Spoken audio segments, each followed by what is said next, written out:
holiday season, you might be looking for nutritious, convenient meals to keep you energized on jam-packed days. Factor, America's #1 ready-to-eat meal delivery service, can help you fuel up for brekkie, lunch, or dinner with chef-prepared, dietitian-approved, ready-to-eat meals delivered straight to your door. They just drop them at your door, people. You'll save time and eat well. You'll stay on track with your healthy lifestyle while taking all of your holiday to-dos in stride with good meals in the tum-tum. If you're too busy with all this stuff, these meals are easy to get done. They taste great. All you've got to do is head over to factormeals.com/expandingreality50 and use code expandingreality50 to get 50% off. That's code expandingreality50 at factormeals.com/expandingreality50 to get 50% off. A client met his banker to discuss opening a restaurant in a busy airport. In us, he found a partner that understood the importance of reaching for the sky. First Horizon Bank. Let's find a way. Go to firsthorizon.com/Mac. A choice right now, between fear and love. It's just a rock. Out of the dark night of ignorance and into the shining light of truth. Expanding reality. A population of citizens capable of critical thinking. We don't see things as they are, we see them as we are. There's a level of reality where everything dissolves into an ocean of energy. We empower our experience by insisting on our authenticity. That's very profound. Very. Expanding reality. Welcome to Expanding Reality. I am your host, Brandon Thomas. On this episode, we have Geoff Drumm. He is the author of a book called The Land of Chem, which is subtitled there, The Initiation into Ancient Chemistry Through the Degrees of the Egyptian Pyramids. So already, guys, straight out the gate, super dope episode. He does an entire visual presentation if you want to go check that out.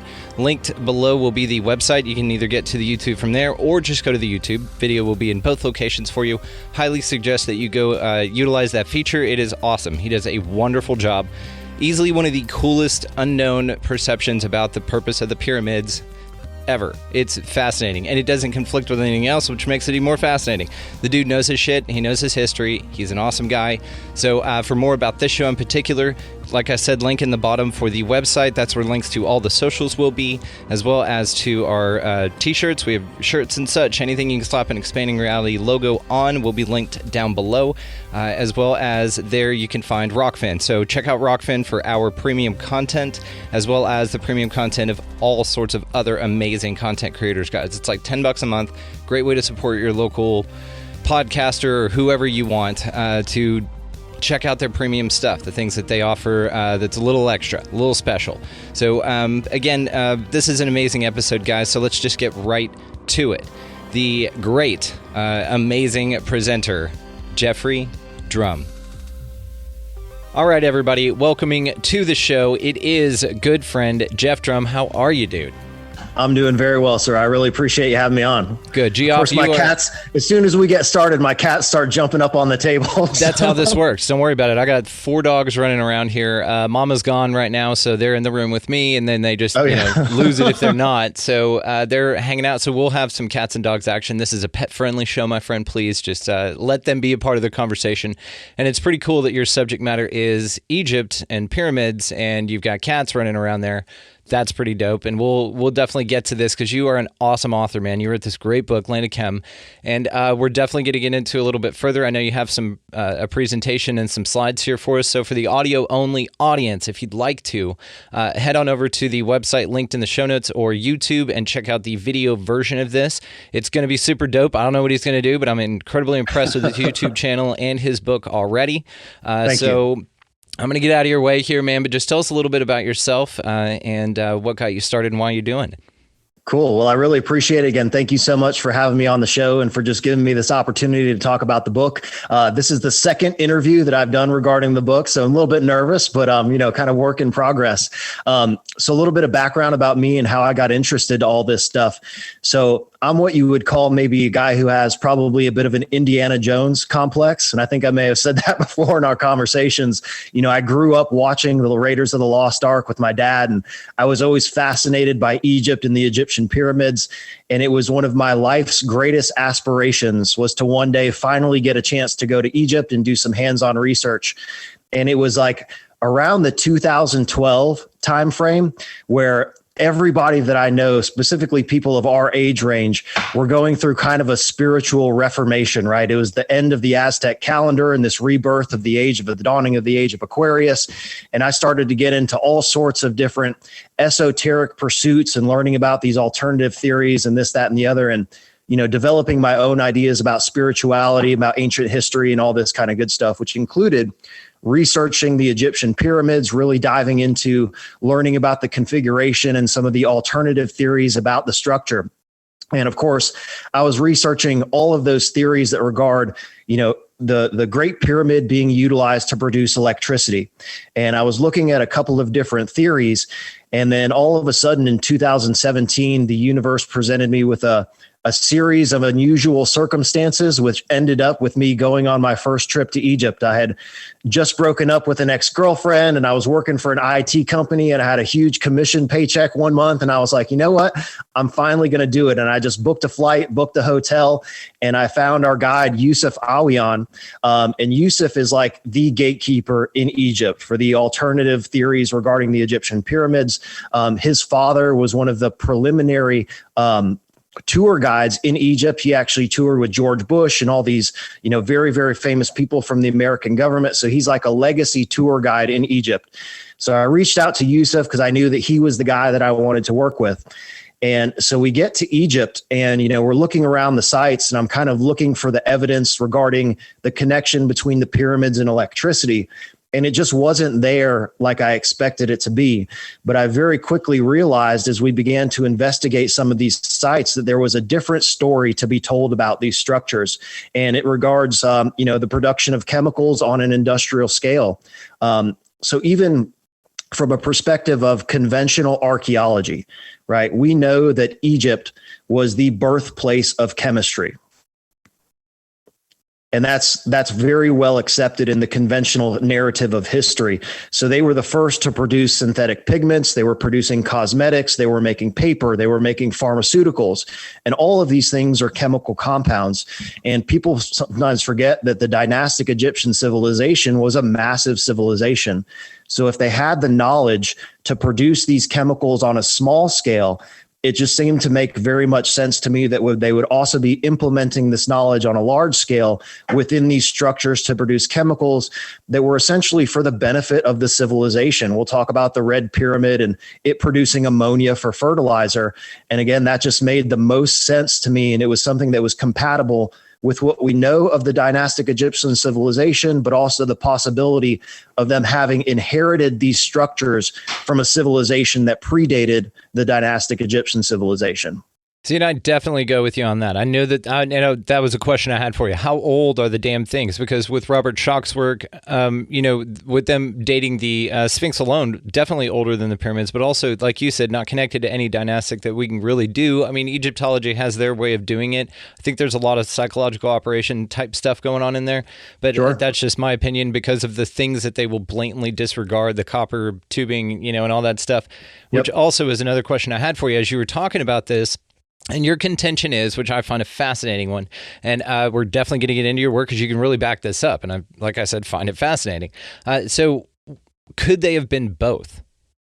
Could they have both produced chemicals at some capacity, but also been an electric generator as well? And maybe they were producing some sort of chemical or substance through the same processes that you've discovered that would also maybe mirror to any chemical, pneumonia or any of these type of processes could be applied to different things. Now, when you add the component of it being a structure that also generates electricity, perhaps, then maybe that combination makes some sort of really cool stuff. Now we're talking about like maybe the liquid in Stargates and things like that.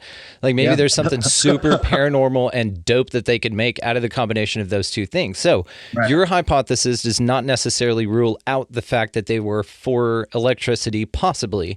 It just doesn't state that they were exclusively used for that, or that you're presenting an alternative method for what they could be used for as well. Right. So I will give you kind of an exclusive preview to some of the research and experiments that we were doing during this particular trip. Right. So this is just the first book in what will eventually be a series of the Land of Chem series. So the title of the first book is An Initiation into Ancient Chemistry Through the Degrees of the Egyptian Pyramids. And that's really what it is just kind of an introduction to this ancient science of chemistry. And of course, I do believe that these are multifunctional structures, right? So the components on the inside of the pyramid serve one purpose, but the pyramids themselves and the construction thereof also serves another purpose. And you may have seen this on my Instagram. So I have, YouTube channel, The Land of Chem, Instagram at The Land of Chem. And I posted a very short clip of some experiments we were doing. So our friend Yousef has this machine, and it's called the Life Stream Generator. And you can look into this. The website is called 0 Point Research. And I have no affiliation with the machine itself. And the description of how this machine operates is very, very vague on the website. But long story short, it's technology that was produced by Nikola Tesla, and it transforms alternating current from the socket into direct current in this machine, and it creates an electromagnetic energy field. Right. So that's what this machine does. And we were taking samples of the geology that was utilized in the construction of the temples and the pyramids. We had samples of limestone. We had samples of red granite. We had samples of black basalt. We had samples of calcite crystal, and testing the properties of the stone in proximity to the electromagnetic field generated by this machine. And the results were a little bit counterintuitive. So if you take a piece of copper wire and touch it to the top of the machine, there is no electrical discharge between the machine and the piece of copper wire. However, if you put a piece of limestone on top of that machine, the electromagnetic energy flows through the stone, and it will produce an electrical discharge into the piece of copper wire. And I put a video up on my Instagram. It's just like a minute-long clip demonstrating this experiment. And again, the results were a little bit counterintuitive. I expected that the red granite that has particles of metal and quartz inside the stone would have been more of a conductive material. However, what this experiment proves is something called electromagnetic interference or electromagnetic impedance, right? So in the limestone is made of calcium carbonate, and there's nothing in that material that prevents the flow of electromagnetic energy through the stone. So the stone is basically a conduit for that electromagnetic energy. However, when you go to the red granite does not produce any discharge itself, but the red granite actually starts to resonate with that electromagnetic energy. And you can feel the field building up around the red granite as the machine starts to charge up. So it was a very interesting series of experiments. And we did it with different layers and configuration of different types of stone. And we actually constructed a jed pillar, which is another very unusual artifact from ancient Egypt, which is basically a limestone pillar that has alternating rings of red granite and black basalt. And I have kind of a work in progress theory of exactly what that was for. But again, that was why we were doing those experiments, to test them firsthand and kind of come up with some evidence for what I think these things are doing. But the chemical production on the inside of the pyramids is just one aspect of the structures. There's a lot more going on with these things. Yeah, absolutely. And whenever you talk about the limestone being conductive, but the red granite being kind of an amplifier of this magnetic spectrum, then the red granite blocks are what the blocks are made out of. But didn't it have limestone casing on the outside of it? So it would have been in combination. Yeah. So that in combination would have been there, and all that limestone's scattered throughout, right? Right. So I want to make an important distinction though. So it's not necessarily conductivity, right? It's just electromagnetic impedance. So with the Great Pyramid, for example, the body of the Great Pyramid was constructed with two different types of limestone. So you have the limestone inside the body of the pyramid, and then you have a different type of white limestone casing on the outside of the structure. Then when you go into the pyramid, the king's chamber and the antechamber of the Great Pyramid are constructed from red granite. So again, that limestone is not offering any electromagnetic impedance for that flow of energy. So the energy just flows directly through the stone. It's not necessarily a conductor, but it doesn't prevent the transfer of that energy into the red granite that you find inside the body of the structure. So it's very interesting, the configuration of these different materials, and again, the properties of those stones. That'll all be coming out in the second book as soon as I get a chance to write the damn thing. Does this guy know how to party or what? Nice job, man. This is awesome. Okay, cool. Well, I tell you what, then I'm going to get out of your way for a minute and let you get to your presentation. Yeah. Let's do this. So again, for the audio only audience, head on over to YouTube or the website. The video will be up on either spot. And then there you go. Go check it out. So Geoff, dude, I'll get out of your way, man. Go ahead. All right, man. So this is just kind of a quick presentation that shows how I came up with this material, some of the sites that we visited on my first trip to Egypt. And there's also going to be some exclusive pictures from my most recent expedition. So let's just jump right into it, man. So of course, the title of the book is The Land of Chem. And man, this is just one of my favorite pictures from my recent trip to Egypt. And I cannot say enough how magical this place really is. And if you're interested in adventure and spiritual transformation and learning more about the secrets of the universe, I cannot recommend a better place to go than to Egypt. And hopefully next year, I'll be taking a group of folks with me so that we can go see all of these sites in person. So I'm really, really excited about that. This is just a freaking awesome picture that shows what it's like to be out in the middle of the desert. That is a badass picture. I will give you that. Thank you, sir. All right. So the full title of the book is The Land of Chem, an initiation into ancient chemistry through the degrees of the Egyptian pyramids. And the title of the book is really just a play on words for the original name of Egypt, which was Khem, Chem. So of course, now I'm just playing on the word, and now it's the land of chemistry instead of the land of Chem.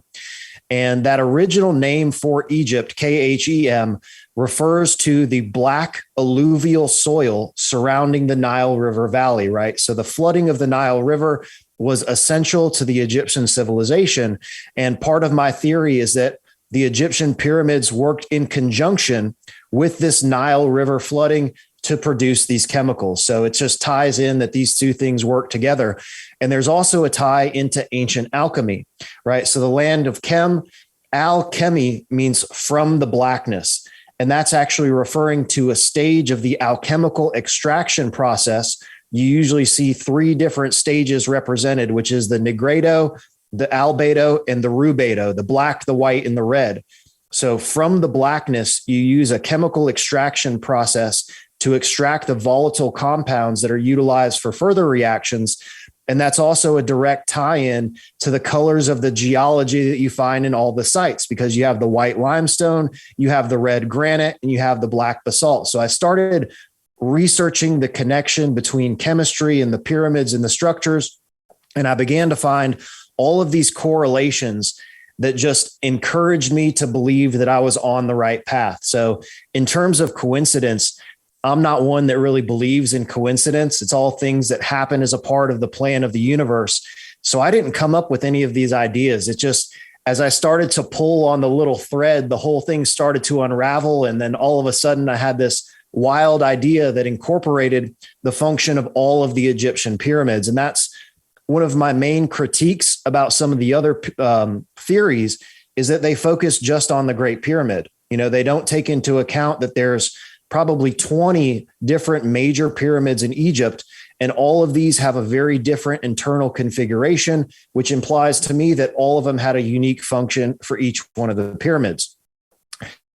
So the next thing in here, again, just diving into proving that the ancient Egyptians were masters of chemistry.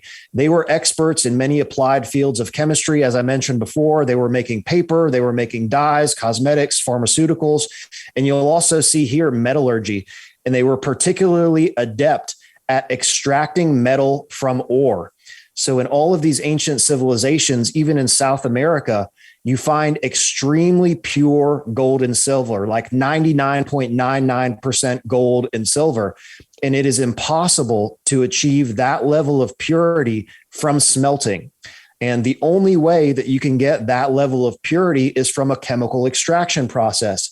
And what do you need to extract the metals? You got to have chemicals like acids and all of these other things. So again, that was an indication to me that they were producing these things on an industrial scale based on the amount of metal that the civilization was using. So they also made the first synthetic pigment, and I'll show that here in just a second. And again, this is not my idea that the word chemistry can be chased to the name the ancients used when referring to Egypt. So that's conventionally accepted in normal archaeology and history. But again, I began to research all of these chemical compounds, and even with pigments, these are all sophisticated chemical compounds and chemical molecules. So even like iron chloride, cobalt nitrate, or copper sulfate, all of these metal salts produce very, very spectacular colors, but you need chemicals to be able to process it down and create these synthetic pigments. And the first synthetic pigment that was created by the dynastic Egyptians was calcium copper silicate. It was called Egyptian blue. And you see this color on all of the tombs and all of the paintings, and all of these depictions are very, very heavily painted with this blue color. So you can't produce even this compound on a small scale because you're producing it on an industrial scale to be able to utilize it in all of the construction and painting of your monuments and civilization. So even the fact that they were producing this is an indication that they had the capability of producing chemicals on an industrial scale.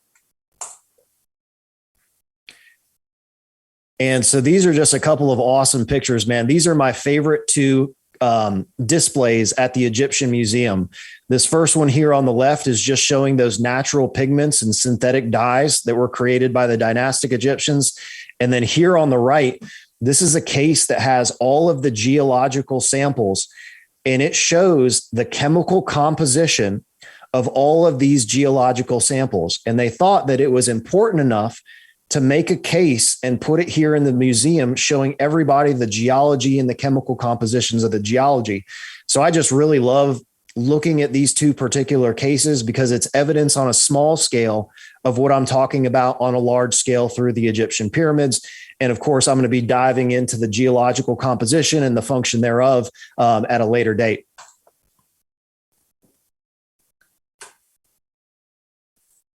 This is awesome, by the way.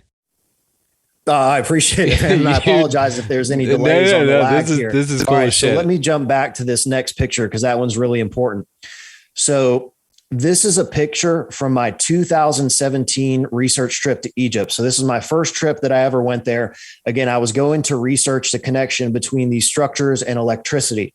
But when we started to visit the sites, this is the first artifact that really changed my mind into the true purpose of these structures. So at all of these sites, you'll find conduits that are carved into miscellaneous types of stone. And these conduits run underneath the flooring of the temples that are adjacent to the pyramids. So my theory is that the temples either function as processing facilities for the raw materials that were utilized in producing the chemicals inside of the structure, or they function as collection sites for the chemical that was being produced inside of the pyramid. So this is a conduit that's carved from red quartzite. And this conduit runs through the floor of the temple and back towards the adjacent pyramid. And you can see here that whatever was being produced inside of the structure was being collected here in this quartzite collection bowl. So there's several other researchers that have implied that these conduits were used for drainage, for removing water away from the site. Well, that's great. But if you were just draining water away from the site, why would you need to collect it in this collection bowl?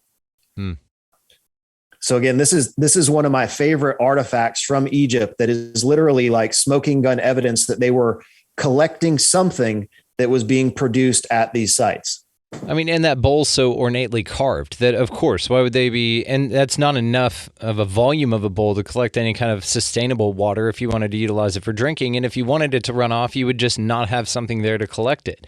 And so, Correct. yeah, to your point, I like and how ornate, and you can tell how much time they spent on that bowl and that shaft, that conduit. And Sure. I'm seeing it more and more, man. All right, carry on. That's awesome.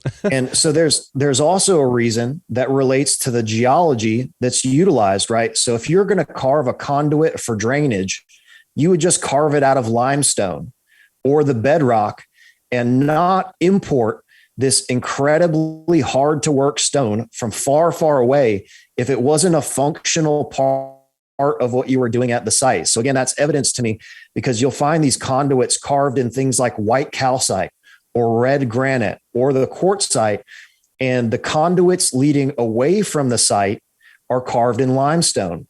And even here at Abu Sir, there's several conduits that lead away from the pyramid down the causeway towards the temple. However, those conduits were actually sheathed with copper piping.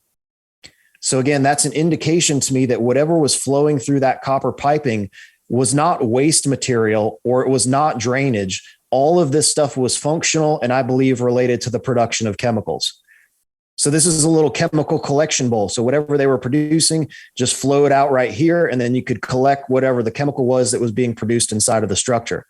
Would you be able to go down that conduit a ways, or would there be any residue to test for what kind of chemicals you can find in that? Or would it be long eroded? Oh, sure. So, I mean, you have to be very careful, right, in doing any sort of touching or excavating or sample collection or anything like that from these structures, right? Because it is highly, highly illegal to do that type of stuff. They don't want you finding out the truth. If you're meddling around and doing actual science, they'll get upset at that because you're going to find the truth. Oh, for sure, right? And you have to pay tons and tons of money to get special permission to access sites like this. But I guarantee you, if you were to clear out this conduit and look back in there and see what's actually remaining in the conduit, because none of this has been excavated. This hole is like packed full of sand. Yeah. So there's really no way to see what goes back in there. And again, if they were really interested in finding out the truth of what this was, it would have been excavated already. They would have dug that channel out, find exactly where it leads to, and, do the investigation that's required to figure out what this is for. But again, it's kind of discarded. And this site is not a public access site. Let me put it that way.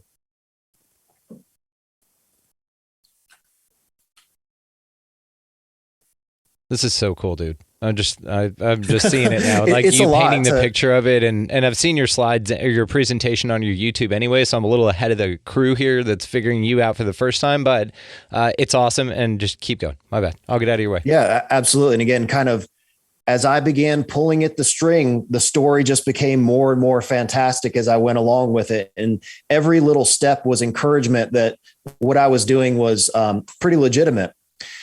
So this is a picture from inside of the Red Pyramid. And this is one of the second structures that we got to go inside. And I had no idea that we were going to get a chance to go inside any of the pyramids except for the pyramids of Giza. So this was a big surprise to me. And as soon as you go inside this structure, there is nothing whatsoever inside of this pyramid that is compatible with a dynastic burial.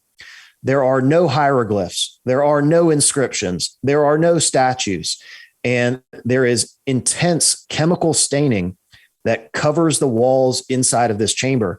And you can see here on the picture on the left, the chemical staining starts precisely at the bottom of the third tier. And you can see this very dark staining in the upper portion of the chamber.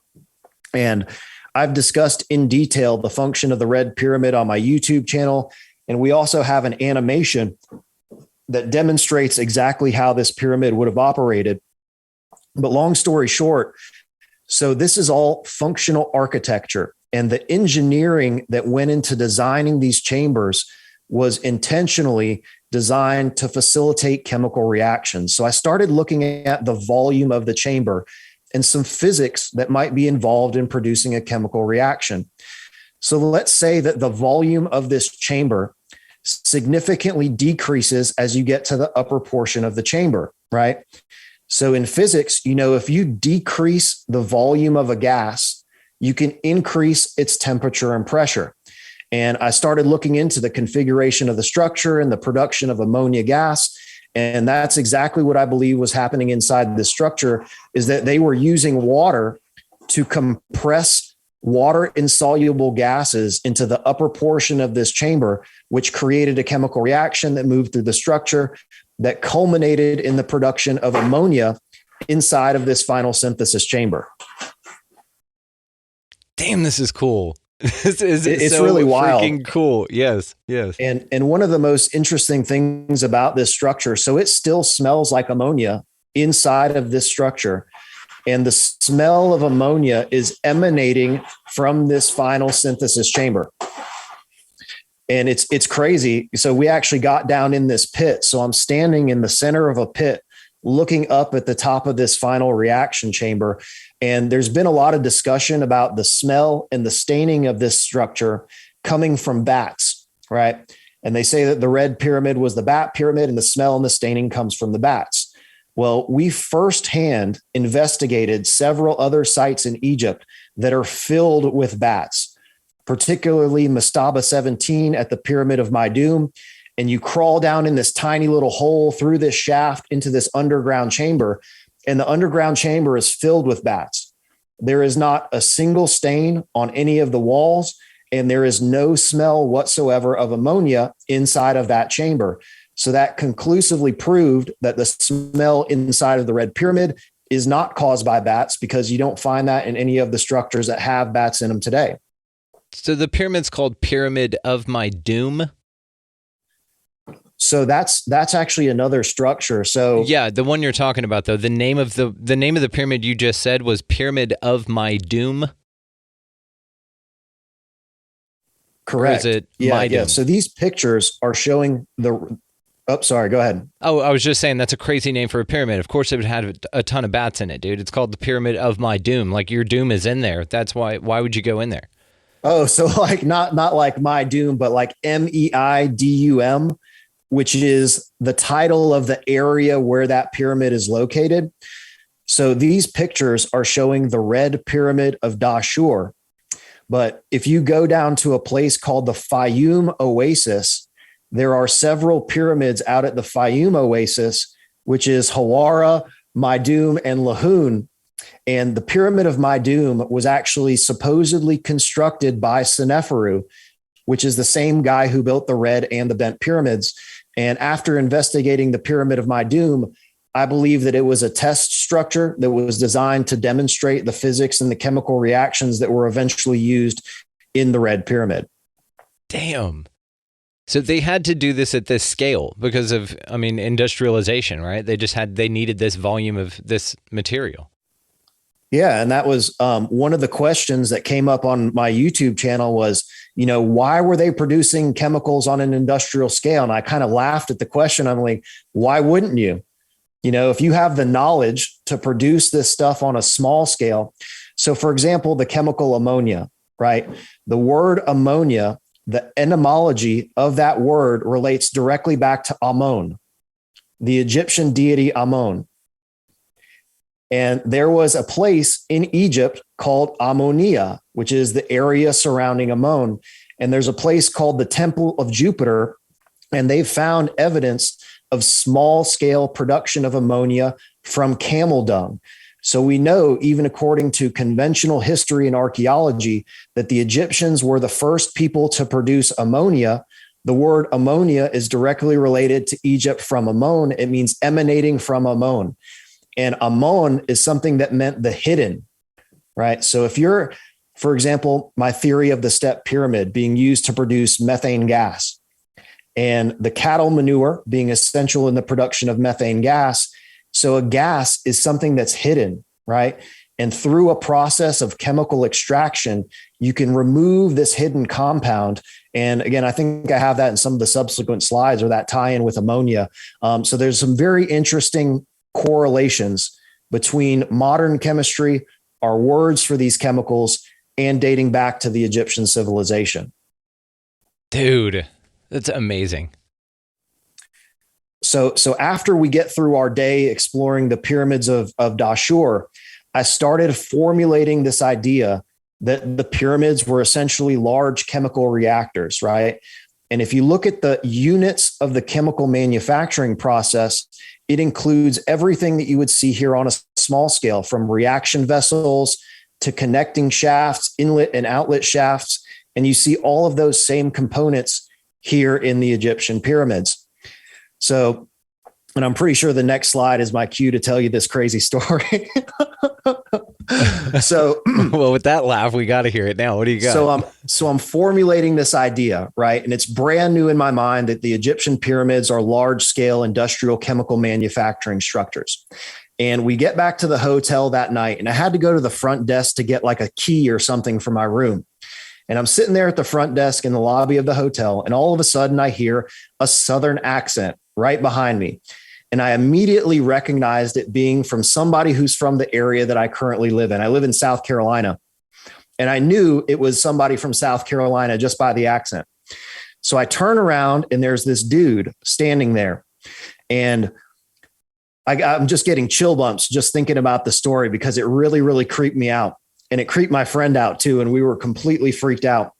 So anyway, this guy, quote unquote guy, with his big old googly eyes, was looking dead at me. And I turned around, I said, "Hey man, I recognize your accent. Where are you from?" And he happened to say that he was from the exact same city where I currently live. And we just so happened to land in the lobby of the hotel at the exact same time. And so I'm starting to get freaked out. And I'm like, "So yeah, what are you doing in Egypt?" And he's like, "Well, I work for the TSA in Paris, and I'm here on an extended vacation to come and tour Egypt." And I said, he just came by himself, and there were a bunch of inconsistencies with the story. So I'm the type of guy where if I'm intrigued by something, I'm going to invite you to sit and have a conversation with me. So we invited this guy to come to dinner with us. And again, he had these big old googly eyes. And again, to describe this person as being like a real dude, I mean, I don't even know what to describe this person as being. But anyway, so we get down to dinner and we're sitting here by the pool, smoking some hookah and having dinner. And this guy comes and sits down, and he starts to kind of probe me about my theories regarding the Egyptian pyramids. And I told him, well, I'm here researching the electricity, but I'm finding some stuff that's incompatible with that theory. And I came up with the theory that they're designed to produce chemicals. And he looked at me so matter-of-factly and said, "Of course, that's what they were for."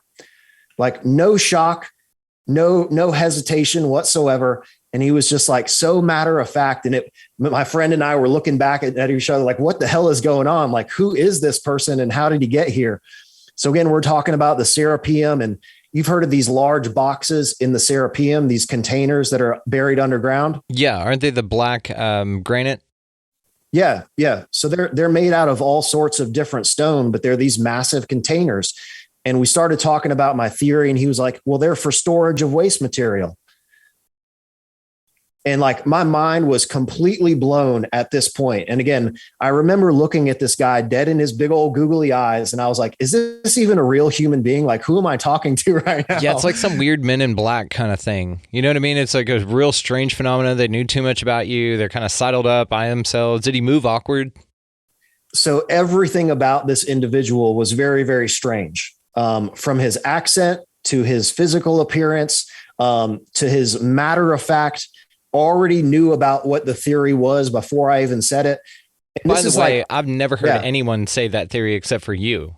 This is such a niche thing. I've never even heard of this before, which is why I'm having you, man. Plus, you're just badass. So I was like, yeah, we got to talk about this. But how did he know that was even a theory? Because I don't know everything, and I know that, but I look into this stuff quite a bit, and I think I would have come across this by now. And I looked into it a lot. Like as I was developing this theory, I checked and scoured the internet to see if anybody had ever talked about this before, and I couldn't find anything. So again, I just wanted to share that story because I thought you would think it was pretty cool. And again, I have like huge goosebumps all over my body now, just even thinking about the story, because I was really thoroughly creeped out by it. I mean, this is all of 15 minutes after I started developing the theory. So it was fresh on my mind, and it completely blew my mind that this individual already knew about it. And then of course he gives me his contact information to hit up on Hangouts. And I've tried to contact him several times, and he literally disappeared into thin air after our dinner that night. So a very unusual experience. He got into a 1960s sedan and just drove off with his other creepy counterpart. This is a Men in Black type deal, dude. They're not just Men in Black suits and stuff. You hear this with like weird children, animals, stuff like that, where there's just an odd, like your intuition goes, this person isn't a person or something, right. you know? And so, yeah, that's what it sounds like, especially with how specific he was about your theory, because like I said, I don't know everything, but I would have come across this by now. Like you're the first person I've ever heard talk about this. So it's just odd. You know what I mean? Okay, cool. We'll carry on, brother. Right. And there's, so there's also kind of another conspiracy theory that lies within all of this stuff. And I think I'm going to get to that here in just a moment. But again, it was a series of very unusual coincidences that at some point they cease to be coincidence and they start to be correspondence or correlation, right? It more becomes proof than just some arbitrary happenstance. Synchronicity. Exactly. So this is what I was talking about before with the 3 stages of the alchemical process, the nigredo, the albedo, and the rubedo. And again, this is just part of my research in developing the theory. I was like, oh, so the black, the white, and the red. And you see this reflected in every single structure in Egypt. There's black basalt, there's white limestone, and there's red granite. And again, that black, white, and red carries through the alchemical traditions of the Middle Ages. And we know that our modern day chemistry is a direct result of what those individuals were doing in practicing alchemy.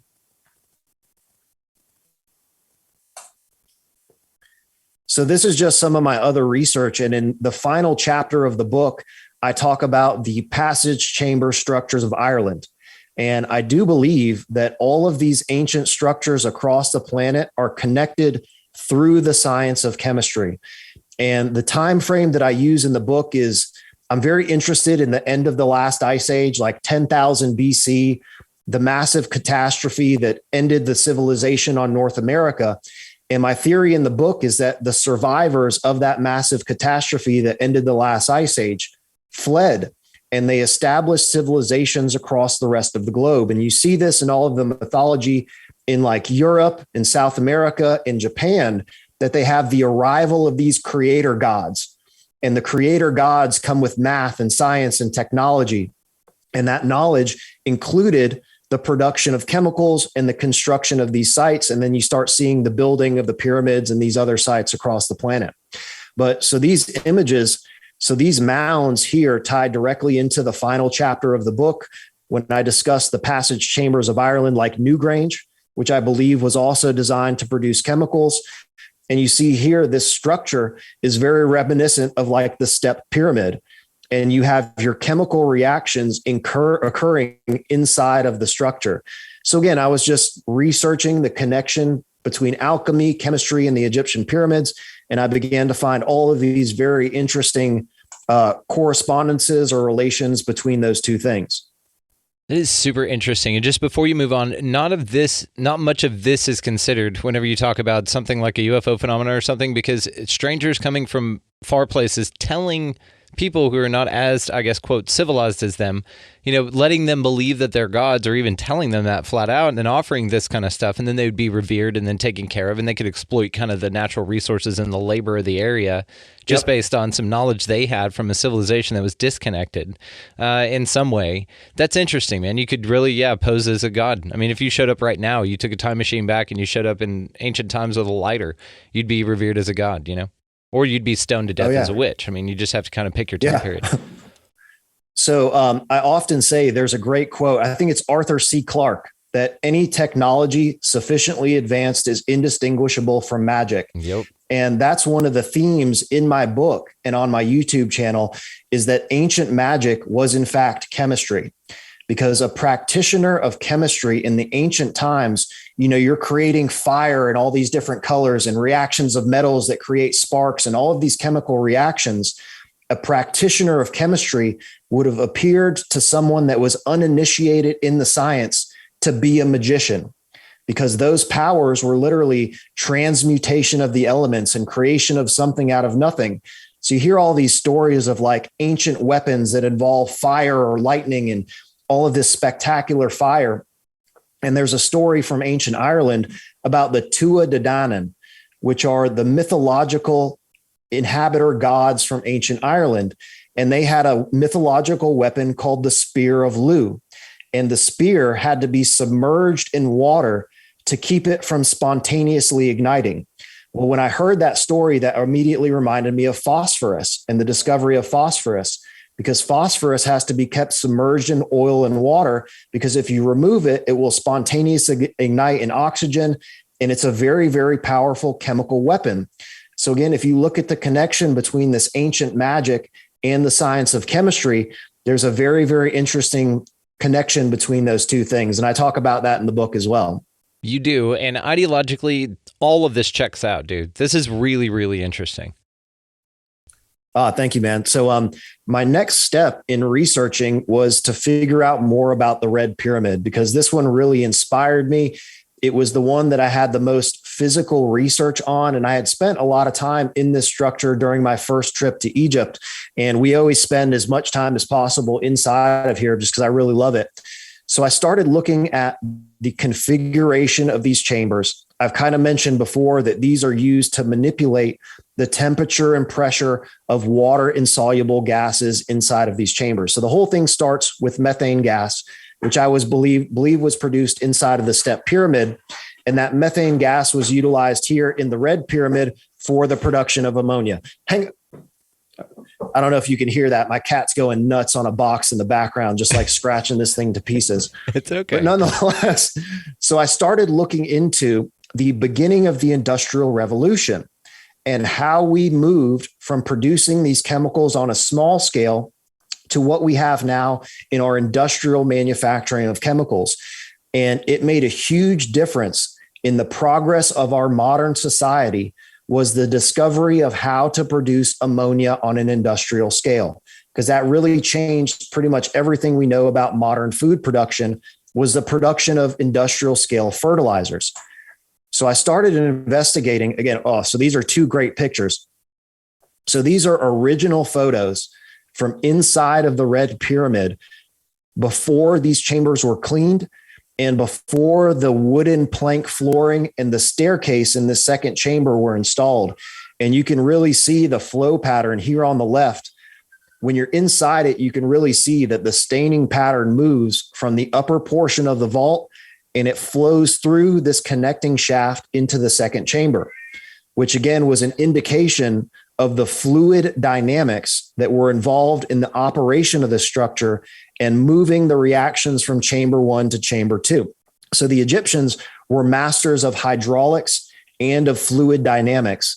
And I believe that the hydraulics and water were actually utilized in the construction of these pyramids themselves.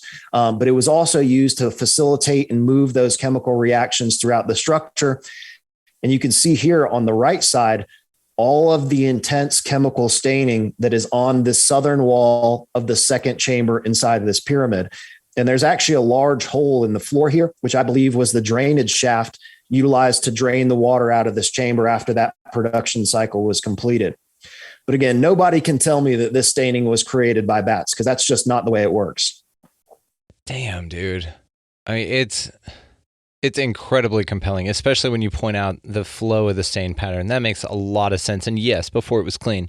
Let me ask you a real quick question before you move on. What's that writing underneath the lower ledges? Or is that writing? Oh, yeah. So this is actually written by like the first people that explored the pyramids in the early 1900s, like Balzoni, or even during the Napoleonic era. These people went in and wrote graffiti all over the inside of these structures. And this was done by quote unquote researchers who were going to explore the pyramids and develop the science of what we now know as Egyptology. So in the early 1900s, like Howard Carter and all these guys, these were treasure hunters and people that were looking to make a name for themselves as the discoverers of these pyramids or this, that, and the other. So they had no investment in looking at these structures to determine what they were really for. And this also happened before the modern industrial revolution. So they would have had no concept of evaluating these structures from a chemical engineering perspective because it simply hadn't happened yet.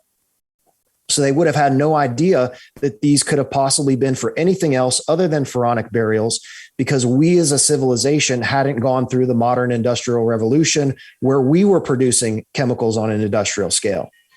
And I think that's one of the important things about reevaluating these structures is taking the knowledge that we have today and applying it to reverse engineering these pyramids, because the people that developed the science of Egyptology, they didn't have that knowledge.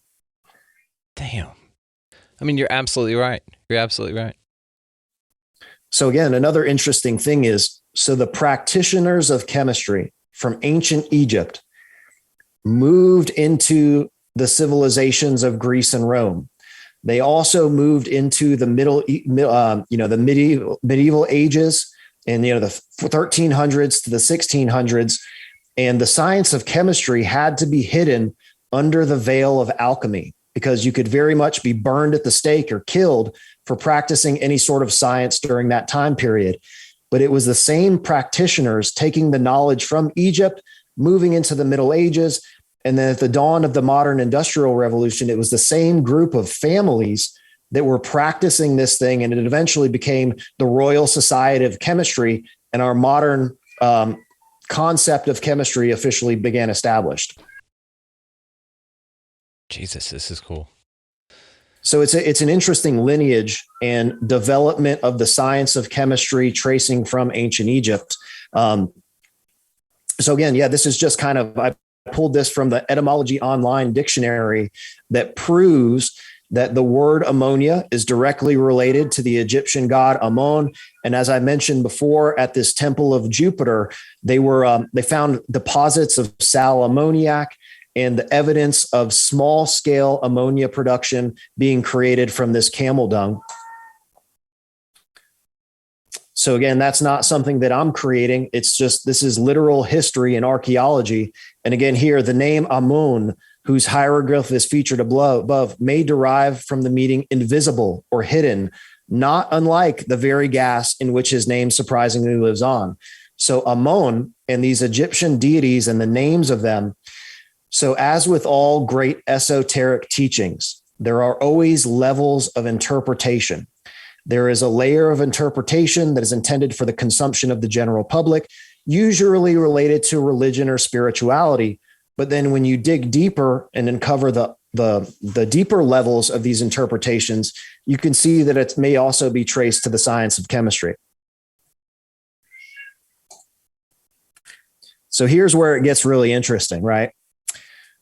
So this is the original apparatus that was developed in the early 1900s that eventually began our industrial production of modern day ammonia. So if you look at the configuration of this apparatus, you have an inlet shaft here. You have two chambers at an equal level with a connecting shaft between them. And then you have a third and final synthesis chamber that is elevated above the other two. So can you see that configuration? Oh yeah, that's awesome. Okay, so take a look at this. This is the configuration of that original apparatus that was designed to produce ammonia gas compared to the configuration of the Red Pyramid. So what do we see here on the left? You have an inlet shaft going into the first chamber. What do you have here in the Red Pyramid? Inlet shaft going into the first chamber. You have a connecting shaft that links the first two chambers. That is exactly what you have here in this apparatus. And then your third and final synthesis chamber is elevated above the other two. You see that reflected here in the configuration. Now, the guy who designed this could have made it in any configuration whatsoever that he wanted. However, I believe that this was done as an homage to the place from whence it originally came, because this structure was producing ammonia on an industrial scale, as was this modern day apparatus made out of metal. So you think the guy that made this knew that the Egyptian pyramids and maybe all pyramids were used this way? So I did some research, and that's where the quote unquote conspiracy theory behind all of this. And I won't say who it is, but again, if you know anything about ammonia production, you'll immediately know who it is. But let's just say I found out that the individual that created this apparatus was actively involved in researching the Egyptian pyramids, and the original financier of this project is an Egyptian banker. Mm-hmm. So all the money to fund this project came from Egypt. And it was because somebody was directly investigating these structures. They're like, look, we can help you out. Build it like this. We'll give you the cash. It's all good. Yeah, just follow the money. That's crazy, dude. Exactly. And they took the knowledge that was extrapolated from the configuration of these chambers, again, using pressure and temperature to create chemical reactions. And they implemented it in this apparatus, because that's exactly how modern day ammonia production works. Is you put the gases in this chamber, you increase the temperature and pressure to facilitate chemical reactions. Nowadays, we use electricity and catalysts to make the reaction move much faster. But if a reaction is going to happen with a catalyst, it will still happen without it. It just goes much slower. And I've never implied that the Egyptian pyramids produce chemicals with the efficiency that we have today. But the whole point is that they could actually produce chemicals. And I worked with a chemical engineer as I was developing this theory. And he's a gentleman, again, PhD level chemical engineer that has multiple patents in the field of chemical engineering. And I showed him a very similar presentation with all of my research. And he basically told me he was going to treat me like a grad student presenting my dissertation. And he tore this theory to pieces, literally analyzing every single detail and chemical reaction and explanation that I had of the process. And at the end of the day, he was thrilled with the theory, so much so that I was able to put his name in the introduction of my book. And he, commended me for coming up with the most scientifically valid theory regarding the Egyptian pyramids, because some of the other ones, it's not compatible with physics and chemistry. I can't argue with you. I mean, you get the inconsistency of the piezoelectricity kind of theory because it's kind of dependent upon the aquifers below. I don't know that they probably figured that out, but I'm with you. This is the most sustainable theory. I mean, it's fascinating, dude. I really appreciate that, man. And it's kind of, it's a labor of love. We were talking before about all the work that goes into making these YouTube videos and stuff. And, this is something that truly resonates to me as having a grain of truth. Of course, the Land of Chem book it's a fictional story. And it was just a way for me to kind of paint the bigger picture. And so originally my intention was to write a research paper, but I have no qualifications whatsoever to write a technical document like that. So I gave this material and this presentation to my dad, who's a retired Army colonel, and he's a bit of a hard ass, right? So he gave me a real hard time about this as well. And at the end of the presentation, he was like, well, dude, why don't you just write a story? And there's a great quote by Rudyard Kipling that if history were told in the form of stories, then it would never be forgotten. And that was kind of my intention in writing this fictional narrative, was just to paint the picture. And it's essentially a monologue contained within the narrative of the story that explains exactly how these structures operated. Yeah. And I mean, I love the story aspect of this because they do this all the time. That's how we know that, inner Earth exists, right? That our planet's hollow, because it was in the King Kong theory. Yeah, it was in King Kong and Godzilla movie recently, and it was awesome. So they're telling you through story form that's what's going on. And just like this, like your book, and your book's awesome, man. Of course, guys, I'll link all this stuff down below, so just check it out. It's definitely worth a read. It's very entertaining, but very, very interesting. I appreciate that, man. I assure you that there is some legitimate science contained within this research. It wasn't something that I just arbitrarily put together. So the book it's a short story. It's only 70 pages, but it took me the better part of 10 years to research this material. And it took me 4 years to research and write that little bit of a book. So it was a lot of work that went into putting this together. And I made sure that before I put this material out there, that it was scientifically valid and critiqued by someone that has the credentials to make sure that I was talking about the right stuff. So this is a spectacular diagram of the ancient harbor of Saqqara. And so the Nile River flooding, when the river flooded, it would have brought the water level all the way up to these temples. And the water was, again, channeled through the conduits that run underneath the causeway.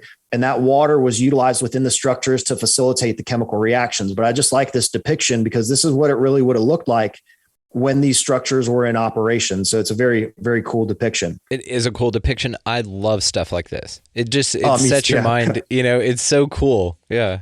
It's a great one. So good pull. Thanks for showing us. And that was kind of my, again, intention with the book, was to kind of transport you back to that time period and experience firsthand what it was like to visit these structures.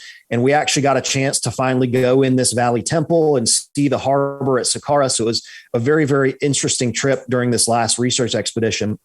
So going back to my theory on the step pyramid, I believe that the step pyramid was designed to produce methane gas. And as I started to investigate the configuration of the step pyramid, I found an immediate correlation between that and the configuration of a methane gas producer. You have an inlet shaft, your primary digestion chamber, and an outlet shaft. And that's exactly what you find here in the configuration of the step pyramid. And as I began to dig a little bit deeper, I knew that methane gas, even today, is connected to cattle manure. And you see in all of these ancient civilizations, the deification of cattle. So it never resonated to me, the explanation of why cattle were so important in these ancient societies. But if you connect it to the science of chemistry, it really makes a lot of sense. So if you're extracting ammonia, this hidden thing, this gas from cattle manure, it would make sense that this would become a deified animal within your civilization because of the importance of the chemical that was being produced. Same thing with the symbolism of the scarab, right? So in the dynastic Egyptian religion, this dung rolling beetle is supposed to symbolize the rising sun and the progression of the sun across the sky. It also represents resurrection and all of these other kind of religious related connotations. But again, the scarab is an esoteric symbol. So there's an interpretation that is intended for the public related to the religion. But at the end of the day, the scarab is a beetle that collects dung. So if you are producing methane gas on an industrial scale using cattle manure, what's the first step in the process? Collect the dung. Yeah. Right. So again, the explanation of this dung rolling beetle being symbolic of the sun never really resonated with me. But when I started to dig a little bit deeper, connected methane with cattle, and then it really all started to make sense, the true purpose of these symbols. You are shitting me. This is so simple. I mean, but it's interesting. Right. And that's, I'm very pleased to say I've gotten a lot of positive feedback about this material and like the comments on my YouTube video. And it's a practical interpretation of these symbols, right? It really is, man. And so that was one of the most interesting things that I kind of uncovered in my research. I didn't ever intend to find this out. But again, when I started connecting methane gas and cattle manure and cattle, it all really started to make sense. And you see, even in ancient India, the cattle are one of their most revered animals. And the ancient Indians were also responsible for tons of ancient chemistry. So this is just showing the configuration of the bent pyramid, which is located directly next to the Red Pyramid of Dahshur. And so today in our modern manufacturing process, you'll have your ammonia plant, and there's another manufacturing facility located right next to it, which is used to produce urea. My theory, and of course, urea is a solid compound that is also used for fertilizer because it has that ammonia. But again, for the pre-dynastic Egyptian civilization that built this, you would have used a portion of your ammonia solution that was being produced in the Red Pyramid for specific purposes. But then you would have also wanted to transform that aqueous solution into a solid compound that would be a lot easier to transport and distribute and apply to the crops, et cetera. And that's my theory for the bent pyramid, is that it was designed to produce ammonium bicarbonate from that ammonia solution and the carbon dioxide byproduct that was produced inside of the Red Pyramid. Ammonia solution. So it was a wet ammonia solution. And what was the name of this stuff? Yeah, correct. So inside the Red Pyramid, the first chamber is going to produce a combination of hydrogen and carbon monoxide. In the second chamber, you're adding nitrogen into the mix. And in the third chamber, you're producing ammonia gas in the upper portion of the reaction chamber, and they utilized water. So water would have also filled that final synthesis chamber. And the ammonia gas is highly soluble in water. And this is one of the mechanisms of operation in that final synthesis chamber, was to immediately collect the gaseous ammonia being produced in the final synthesis chamber. It dissolves into water, and then you collect that ammonia solution from the final synthesis chamber. So, but what was it called? Urea? Yeah. So modern day, so you can make urea by reacting ammonia and carbon dioxide. And you can also create a very simple chemical called ammonium bicarbonate, which is essentially a mixture of ammonia and carbon dioxide. And that's what I believe was happening here in the primary reaction chamber of the bent pyramid, is something called percolation.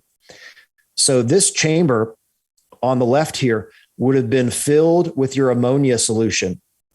And there are a number of inlet shafts, and your carbon dioxide gas would have been percolated up through your ammonia solution, which produces a precipitation reaction that generates solid ammonium bicarbonate. Well, you can percolate a urea reaction with enough chipotle too. Is this where we get the word diarrhea? Because dynastic period made urea. It's an ammonia solution. It's watery shit. Is this where we get the word diarrhea from? Is this your big spoiler spoiler alert? I'm not sure the etymology of the. Don't encourage. So the word this, urea, I'm not really sure where that one comes from, but it's spelled urea. But again, I don't think this structure was designed to produce urea, because there's some technical things that are involved in the modern day production that I don't think were possible within this structure. But ammonium bicarbonate, again, all you have to do is percolate carbon dioxide through an ammonia solution, and you can produce that solid compound that has the same chemical composition of urea, essentially. And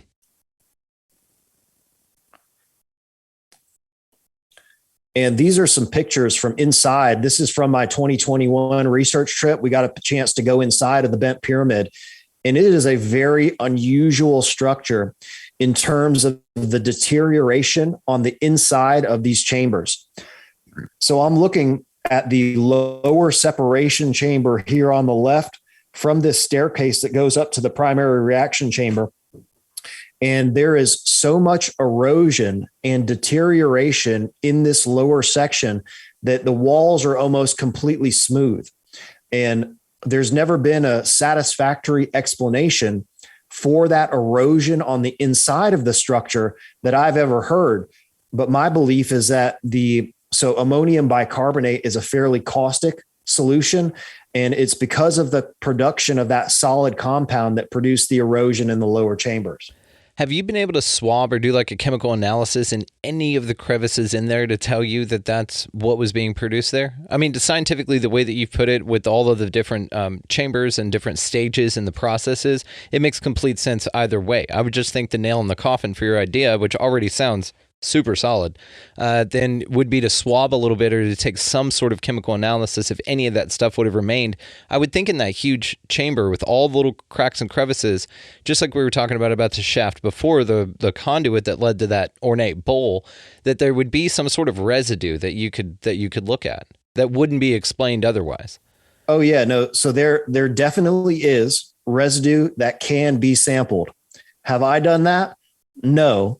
Let me just say that, because again, it is highly, highly illegal to do those sorts of things inside of these pyramids. Yeah, but if you happen to like walk by with like you get a couple Q-tips from the hotel, and you like just lean against the wall and swab your ass off and throw it in a little film cap thing real quick. So my official answer is no, because it is highly illegal to take any sort of samples from inside these structures. Wink, wink, wink. Yes, sir. And I've never killed a red-tailed hawk that may or may not have been taking out my chickens, because that is also illegal, and I would never do that. So good call. I like it. And so also something to note. So whenever you go to visit these structures, you're going to have an Egyptian tourist police guy with you, escorting you to all of the structures. And this is a no nonsense guy. They have MP4s in their jackets, and they are there to ensure that the tourists are safe and that the monuments are protected. So there is some, security measures that are taken when you go to visit these sites. That being said, your licensed Egyptian tour guide and the security guard will never go inside of these structures. It's actually forbidden by the Egyptian government that they do not let the official tour guides go inside of these structures. Go in alone when you are escorted by a normal tour guide. That's amazing. I would think they'd be like right there with you, but no, they go, all right, we'll wait for you here. Right. So they aren't even allowed to go inside of the structures because there's so much information inside of these chambers that is incompatible with the dynastic Egyptian pharaonic burial theory. And when the people go inside these structures, there's no hieroglyphs. There's no indication whatsoever that these things are burials. And I think the guides don't have a good explanation for that either. And that's one of the reasons they don't let them go inside these things. And for the most part, they don't really encourage tourists to go inside of these monuments. You see these massive tour groups go up to Giza. They go walk around. They take a picture with the Sphinx. It's all for the gram. You know, these people are in their fancy dresses and the women are all dressed up and this, that, and the other. They spend 5 minutes at a site, take a couple of pictures, and then drive to the next one. When we go, we spend a full 8 hours plus investigating each site individually. So I spent probably 10 hours at Saqqara during this last trip. I know we were there for at least 10 hours doing the investigation of the pyramids of Dahshur. So again, it's very interesting the way that they conduct conventional tours in Egypt. They don't want people going inside these things for the most part. And if they do, it's in and out, you know, nothing to see here, move on to the next one. Right. Did you climb that tower on the right? Oh yeah. Awesome. For sure. Yeah. So this is on the left. You go down the descending shaft that leads into the belly of the pyramid. There's a staircase that takes you up to this lower. This is what I believe to be the separation chambers. So let me go back here. So this is the configuration. You go in the shaft here on the bottom. There's a staircase that takes you up this lower separation chamber into your upper separation chamber. And there's a huge staircase that takes you up to this connecting passage that leads from the upper portion of this chamber over here to your upper reaction chamber. God, how much fun is it to go explore one of those things? Oh, it's the best thing I've ever done, man. It looks and I'll go back every single year for the rest of my life to see these things over and over again. And, this last trip was my third time. It was more exciting than all of the previous trips, and it just keeps getting better every time. It's really amazing to be fortunate enough to be able to do this. I'm very, very grateful for the experience. Well, I promised Larry Paul, who you know as well, that I would go with him for the first time. So maybe we can do like a group trip. Me, you, and Larry. We'll bring the wives and stuff and go out there. That'd be fun, man. Oh yeah. So Larry's great. And, he and I kind of run in the same circle of Egyptian tour guides, and I was just there and he's going back in a couple of weeks and we work with the same people. Of course, Larry works on a completely different aspect of the Egyptian pyramids. And that's one of the amazing things about these structures is it doesn't matter what scientific discipline you're interested in. You're going to find it in the Egyptian pyramids because these are literally encyclopedias of ancient knowledge that incorporate all of the scientific developments that were produced by these civilizations, from the mathematics to the geometry, to the construction, to the engineering, to the physics and the chemistry. No matter what you're looking for, you will find it encoded in these structures. And, Larry is interested in the geometry and the design of the plateau. And that was one of the reasons that I was interested in your podcast, is because I watched that one with Larry and you were trying to get him to talk about some of the alternative theories about the Egyptian pyramids. And he does not get involved in that whatsoever. So I was like, hey, I got to contact this guy. He's going to love this theory. I'm grateful you did, because I do love your theory. And I'm going to, we'll talk off air about some other stuff I want you to, I'm going to invite you to be a part of. But anyway, yeah. And I love Larry's ideas about everything. He's so passionate about it. It's so cool. And he'll every now and then, and he won't say it out loud, but he'll like a couple of posts of mine that I'm just like, okay, Larry, all right. I know you went for that, but okay. So yes, we'll all have to go over there. I think that would be a lot of fun. But I do think that you've only succeeded in making these already, like, boundlessly mysterious structures even more mysterious. But you've also kind of tied it up with what you just said about them being, schools for everything. They're an encyclopedia for all of this stuff in their just existence. That's amazing. And one of the great things about the theories regarding the Egyptian pyramids is none of these things are mutually exclusive, right? So Larry's research is very, very valid. Nothing he's saying is wrong, but it doesn't exclude my research regarding the interior function of these structures. And that's that's what I love about this. It's all inclusive. Everybody's right. It's like, yeah, your theory is crazy cool too. But it kind of, they complement each other as well. It's fascinating, dude. Exactly. Yeah. It's, again, they're comprehensive structures. And again, my theory, I just wanted to look at something that addresses the function of all of these different structures. Cause that was one of the biggest deficiencies in my opinion, is that you can't just look at the Great Pyramid and extrapolate what all of the rest of these pyramids were doing. So I come up with a theory for the Step Pyramid, the Red Pyramid, the Bent Pyramid, the pyramids of Giza, and then, of course, tie those into the ancient structures across the planet. Again, I believe that there was an ancient civilization prior to the dynastic Egyptians that had the knowledge of construction and chemistry and physics.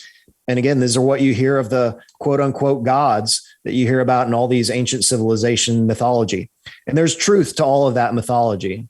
Absolutely. And we just had Micah Dank on, and he talks about the astrotheology, which is fascinating. Yeah. But also the literal stories could be literal, and this is where we relate things like sky gods and stuff to UFOs and aliens and whatnot. But maybe they're just leftovers from an ancient civilization that survived after a cataclysm. Like the Hopi said that they were led into the inner earth to survive a cataclysm by the ant people, right? And so maybe similar things happened from entities all over the world that grabbed these bits of civilization, tucked them down, and then released them back. And then you can launch off literally from that and say that that's the progenitors of the secret space program, and that they're out there kind of living it off on some other planet, or that they figured out interdimensional travel. So that's what would explain some of those mysterious disappearances of these cultures. And I love all of this stuff, man. I think all of it's fascinating. And I 100% agree with you that there is way too much evidence that there is an ancient culture of high advanced civilization that was global in connection long before we got here. And we think we're real hot shit. Well, that was one of the interesting things in discovering some of the things that I found in my research, is that everything that we know today about industrial scale chemistry can be traced directly back to the way that these structures operated. And there's nothing new under the sun. And we kind of go through these cycles of knowledge and then the loss of knowledge. And then you see the knowledge brought back, but it all has a common origin. And I think the story of the ancient history of human beings on this planet is incredibly fascinating. Again, I really love that circa 10,000 BC timeframe. Again, there was a massive civilization in North America that was incredibly technologically advanced, that had all of this knowledge, had physics and chemistry, and it was completely destroyed at the end of the last ice age. And I think that's where, like you mentioned with the Hopi ant people, they went and they hid underground to be able to survive this cataclysm. And when the waters receded and everything melted, they came back out and they had all this knowledge, and they reestablished civilization with the knowledge from the previous civilization. And I think that was exactly the intention of the Egyptian pyramids, was to solidify and encode these structures with all of that knowledge so that future generations like us could revisit these structures, reinterpret the knowledge, and extract all of that information from inside of these structures, which I believe that's kind of what happened in the modern industrial revolution. Dude, and they could have just easily written this stuff down, and maybe they have. Maybe there are people out there that have found this information, don't want anyone to have it, because like you said, I completely agree with that as well, that there are certain things that they tell you for the public, meant for the masses, right? And then there are other things that are not, that are only meant for the special people that have that access to that information. This is when you get like into emerald tablets and all kinds of cool stuff, man. But they did preserve the knowledge for people to figure it out, because maybe they were smart enough to know, okay, we'll write it down, but also we're going to have this here and build this monument that people are going to go, holy shit, how did they do that? And then they'll be able to discover it in case somebody comes along and hides or destroys the knowledge that we've written down for it. We'll just leave an example as a puzzle for people to figure out.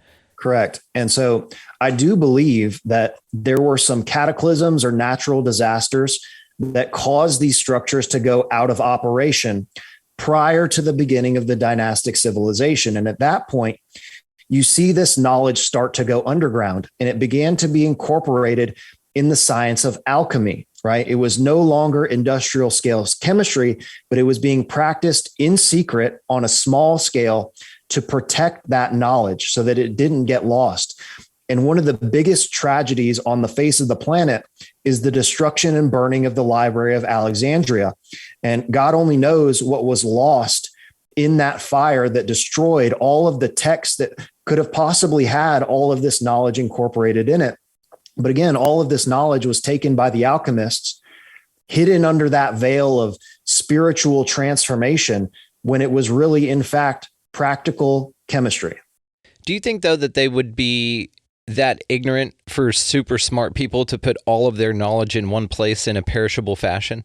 Like, I think that the whole burning of Alexandria and the wiping clean of, because yes, I do think that there's definitely some wisdom in there, but that could be like a psyop from the lizard people running the world that say, yeah, all that knowledge was here, but we lost it. Kind of like what they say with NASA. They're full of shit.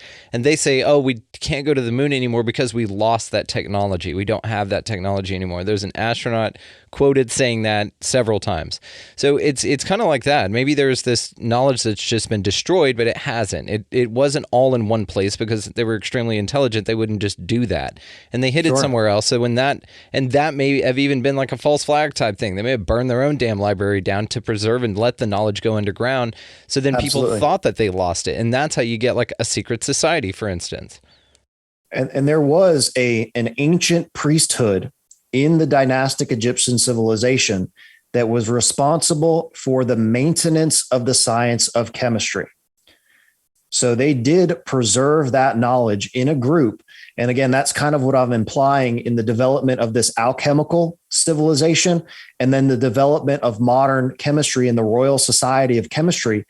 It's the same lineage of people. And it's just been passed down from generation to generation to generation. And again, during the Middle Ages, it was all hidden under the veil of alchemy because these guys were being killed off.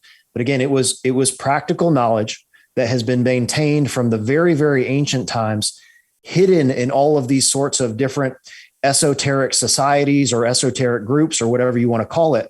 And now it's just become accepted modern chemistry when it's in fact a very, very ancient science and ancient practice. So there was a priesthood in Egypt that was responsible for maintaining this knowledge, and it was not accessible to the general public. Like this type of knowledge, mathematics, science, chemistry, physics, that is what the esoteric doctrines of these ancient civilizations were. These were the secrets of the universe that were possessed by these quote unquote gods. And the general public didn't have any knowledge of that whatsoever. So again, there was a big difference between the keepers of this information and the knowledge that was consumed by the general public. Damn. It's crazy, man. Again, when you start pulling the thread a little bit, and that's why I'm constantly excited by this theory. It never gets boring to me. The more I look at it, the more interesting it becomes. And again, there's what I've talked about in the first book, and what we're talking about here is just kind of the tip of the iceberg. Well, this is amazing. And we'll have you on for all the icebergs that you uncover. All the levels of the icebergs. We want to know about it, dude. You're a badass, man. But I appreciate that, man. So I just wanted to, kind of wrap this up real quick. I have no idea where we're at on time, but I'm sure I've been flapping my lips for probably close to an hour. But again, so in my book, I provide an explanation for the function of the step pyramid, the Red Pyramid, the Bent Pyramid, the Great Pyramid of Giza, the Central Pyramid of Giza, and then I move to the passage chamber structures of Ireland. And this is just a diagram showing the configuration of the Red Pyramid. I mean, the Great Pyramid, and you can see that geology that we talked about before, the limestone body of the structure of the pyramid, and then here, the red granite that's utilized inside the primary reaction chamber.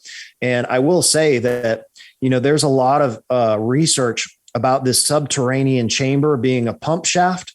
And I do believe that is in fact how this thing operated. And it was utilized to pump water into these upper chambers. And I've talked about this on my previous videos, that all of these northern descending shafts are actually pump shafts. So if you envision these structures being filled with water, all you have to do is put a stone block into this pump shaft, and it's going to compress the water into the upper chambers here. And that's how all of those pump shafts operated, is to manipulate the water level inside of these chambers. Do you think maybe part of the reason that the casing stones are missing because the shafts that go to the outside there may have led a clue to some sort of collection apparatus? Yeah. So again, it's hard to say how these things looked originally because they were destroyed way, way back in the ancient times. And that's one of the most difficult things when assessing these structures are the layers of construction, because there's layer upon layer of dynastic Egyptians. And they, were there for thousands of years with many different decades of construction. And then you have Roman construction and Greek construction and all this other stuff on top of each other. So it's very difficult to say. That being said, these shafts leading out of the primary reaction chamber or the king's chamber did go to the outside of the structure, according to the conventional understanding of the pyramid. So there would have been a hole out here on the outside of the casing stone that allowed, I won't say how I think this structure operated, but again, the holes did go to the outside of the structure. And you find the same thing in the bent pyramid of Dahshur. There is a shaft going out to the western side of the structure, and the casing stone on the outside is still in place in that structure. And you can see the shaft termination on the outside. So there is a hole in the casing stone that leads into the shaft system. And you would think that if it was a giant pump system, that's the only place for things to go. So you would think that there'd be some sort of collection apparatus up there. And that may be why we're missing the casing stones. And maybe, we're just throwing some fun stuff out there. So in my theory, this isn't moved to, these shafts aren't utilized to remove anything, but it's actually used to deliver something into the primary reaction chamber. I see. Yep. And there's actually evidence of some shaft systems that come out of the king's or the queen's chamber, which I believe were your collection shafts. There's a big hole in the bottom of this chamber that's kind of being indicated here. So, but in those shafts, didn't they find blocks that were blocking their paths? Because they sent a little robot up them, or is that the lower ones that come to so that's actually here. Yeah. Inside the queen's chamber, that Gattenbrink's door and the investigation. So these shafts inside of the queen's chamber do not go to the outside of the structure. They terminate within the body of the pyramid.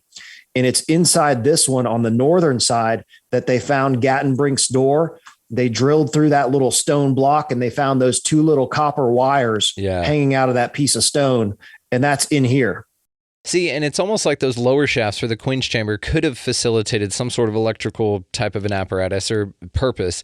And then it doesn't negate, though, what you're talking about, which is, again, so cool that this isn't an argument against something else to make yours correct. It's just an accentuation on, again, this already mysterious structure. That's awesome, dude.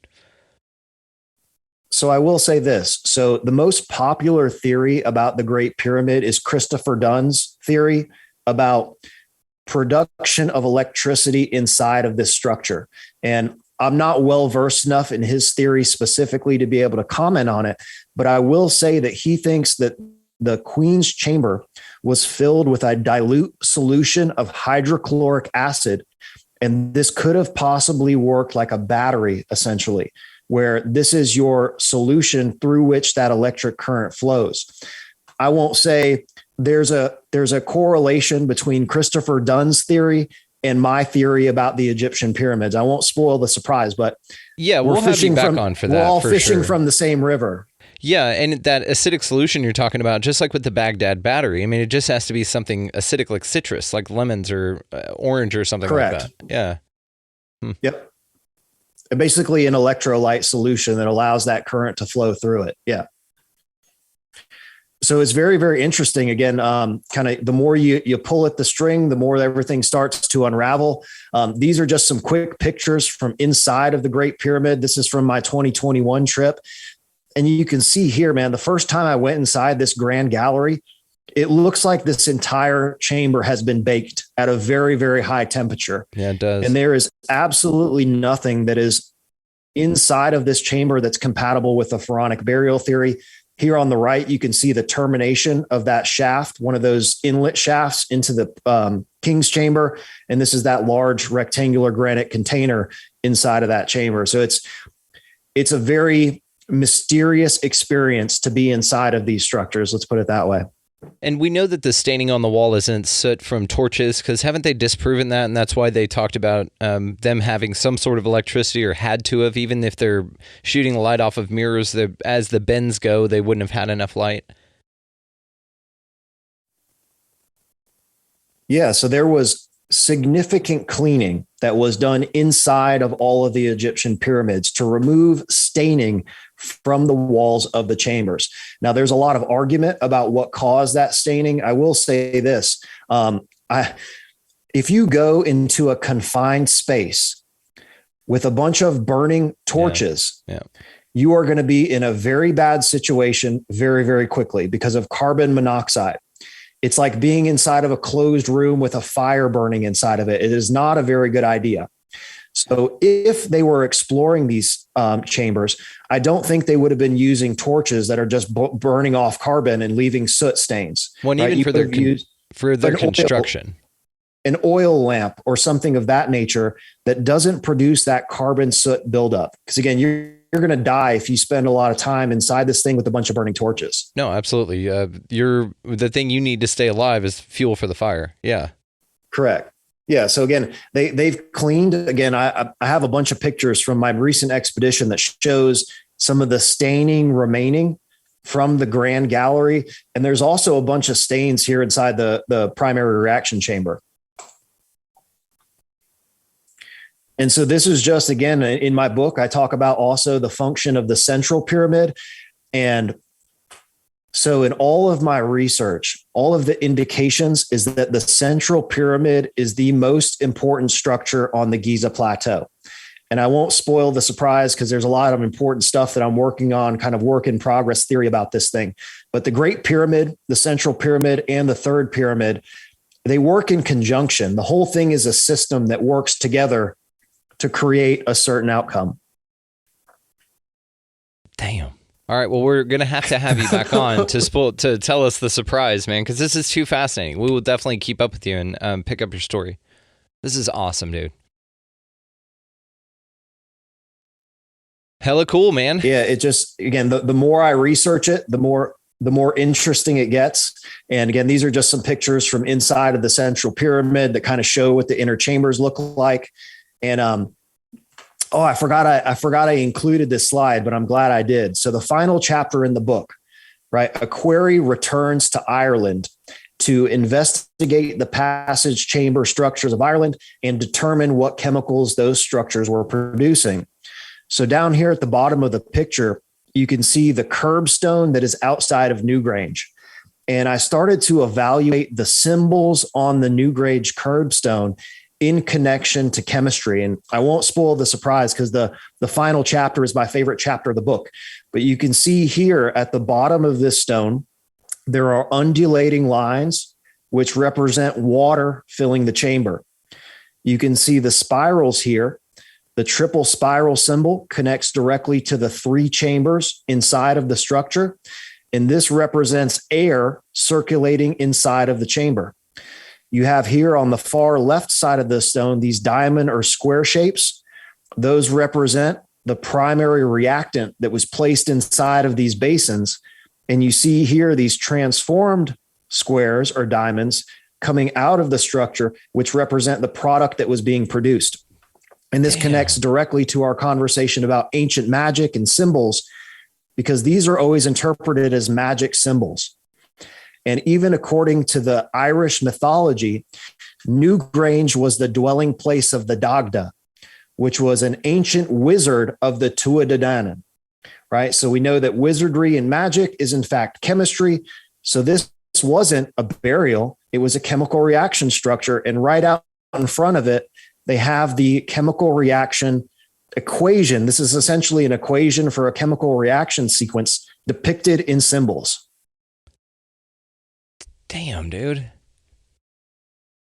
And that's this is my favorite part of the theory. And again, I hope that if anybody buys the book, that you get to the last chapter, because it ties everything together. And when you look at these, like even from the alchemical symbols, right? Those symbols are representative of chemical compounds. And that's exactly what you see here on this curbstone. This is so interesting, dude. So I think that was the last slide in the presentation, unless I've snuck something in here that's going to surprise me as well. I forgot that I included this one, but I'm really happy I did, because this is one of my favorite. And I went to Ireland. So in 2017, I went to Egypt for my first trip. I knew that there was a connection between the pyramids and Newgrange, and that was my next trip. I booked a trip to Ireland in 2018 so that I could go research these structures in person. And it was a direct result of my experience in Ireland that I was able to write the last chapter of the book, because I had a theory or a hypothesis for what those structures were doing. But after my visit to Ireland, I was finally able to put all the pieces together. And then this is the last slide, just a quick plug for the book. My website is thelandofchem.com. My YouTube channel is The Land of Chem, CHEM. My Instagram, again, at The Land of Chem, website, landofchem.com. And I think that was pretty much it, man. Well, yeah, there we go.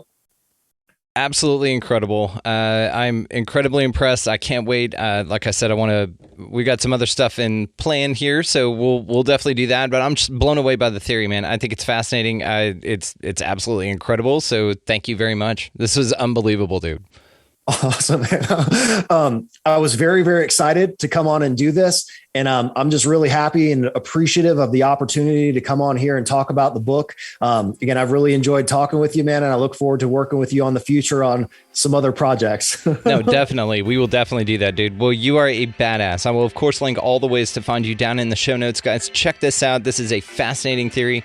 If you want to go down as far as rabbit holes go, this one's incredible. I mean, and you took a bunch of heady kind of information and made it very palatable, and you nailed your argument. Thank you. I think this is incredible. So well done, my friend. We will definitely stay in contact. Thank you so much again, dude. We'll do it again soon. My pleasure, man. Thank you so much, and look forward to the next one. Huge shout out to Jeffrey Drumm for spending some time with us on the show. His book and all the ways to find him, go check out his YouTube channel especially. It is going to all be linked down in the show notes down there, so y'all just go click on that, go find him. Awesome guy. I know that resonated with a lot of you guys. It's fascinating. It's fun to think about this kind of stuff, and his presentation was amazing. The pictures of the insides of the pyramids, and it's just awesome, man. It's some Indiana Jones shit, and we all love that. And there's just some deep part of us, like a childlike, this is amazing part of us. It's so fascinating with this stuff, and it's just really, really cool. So also he's going to be setting up like some tours and stuff like that, and we may get in on something like that next year. So just long game play. If you guys want to go to Egypt or something, we may be doing kind of a group run around down there to kind of go get boots on the ground, go figure this stuff out, go touch these things for ourselves. It's going to be so cool. So more on that later. But anyway, go check show notes for all that stuff. Down there as well is the link to the website, expandingrealitypodcast.com. Links from there then to all the socials. It's kind of a central hub for everything for the t-shirts and all that good stuff. Rockfin is down there. Very grateful to be a part of that platform. And then, so that's all the stuff that you should need from us is going to be located down there. So go check it out. While you guys are exploring this amazing planet that we live on, or place that we live on, wherever the hell this thing is, go out into your world and just be nice to every animal, entity, everybody that you come across. Buy a coffee or a meal or a bottle of water or something like that, guys. It doesn't have to be massive, but it makes a massive difference in everyone around you, and especially for you. These ripple effects are immeasurable, but they're incredible.